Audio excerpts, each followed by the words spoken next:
একটি ছোট্ট শান্তিপূর্ণ গ্রামে সাধু বাবা বসবাস করতেন। তিনি তার জ্ঞান, ধৈর্য এবং ভালোবাসার কারণে গ্রামবাসীর মধ্যে অত্যন্ত সম্মানিত ছিলেন। তিনি সব সময় মানুষকে জীবনের কঠিন সমস্যার সমাধান দিতে প্রস্তুত ছিলেন।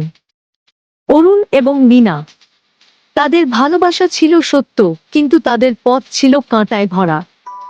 অরুণের পরিবার চাইতো তিনি পরিবারের বেছে দেওয়া একজন মেয়েকে বিয়ে করুক, আর মীনার পরিবার চাইতো তিনি এক ধনী পরিবারের ছেলেকে বিয়ে করুক। তাদের প্রেমের পথ যেন শুধুই প্রতিবন্ধকতায় ঢাকা ছিল। একদিন অরুণ এবং মীনা তাদের গভীর দুঃখ নিয়ে সাধু বাবার আশ্রমে উপস্থিত হল।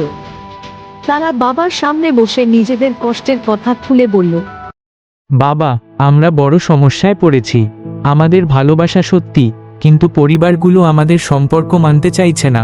তারা আমাদের কথা একটুও শুনছে না, আমাদের একে অপরকে ছাড়তে বলছে।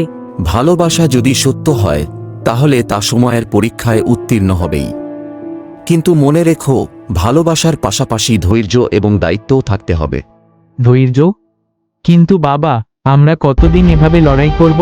পরিবারগুলো কি কখনো আমাদের মেনে নেবে? তোমাদের ভালোবাসা যদি প্রকৃত হয় তবে প্রথমে নিজেদের দায়িত্বশীল প্রমাণ করতে হবে।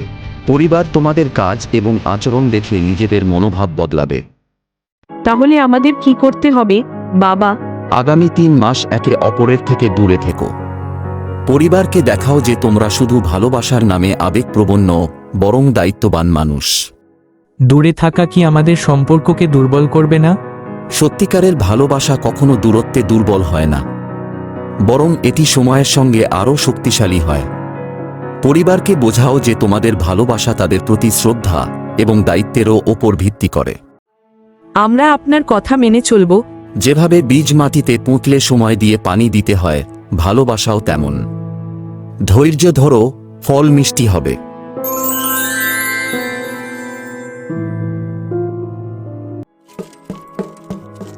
বাবা, আপনার উপদেশ সত্যি কাজে লেগেছে। পরিবারগুলো এখন আমাদের সম্পর্ক মেনে নিয়েছে। তারা নিজেরাই আমাদের বিয়ের আয়োজন করছে। দেখলে, ধৈর্য এবং দায়িত্ব সব বাধা দূর করতে পারে। সত্যিকারের ভালোবাসা কখনো হেরে যায় না। ধন্যবাদ বাবা, আপনার আশীর্বাদ ছাড়া এটা সম্ভব হতো না। সুখী হও। মনে রেখো, ভালোবাসা কেবল আবেগ নয়, এটি দায়িত্ব এবং শ্রদ্ধারও প্রতীক। তোমরা যারা এই ভিডিওটি দেখেছ সবার মঙ্গল হোক। তোমরা এই ভিডিওতে একটি লাইক দিবা এবং চ্যানেলটি সাবস্ক্রাইব করবে এবং বন্ধুদের মাঝে শেয়ার করবা। ভালো থেকো। আশীর্বাদ।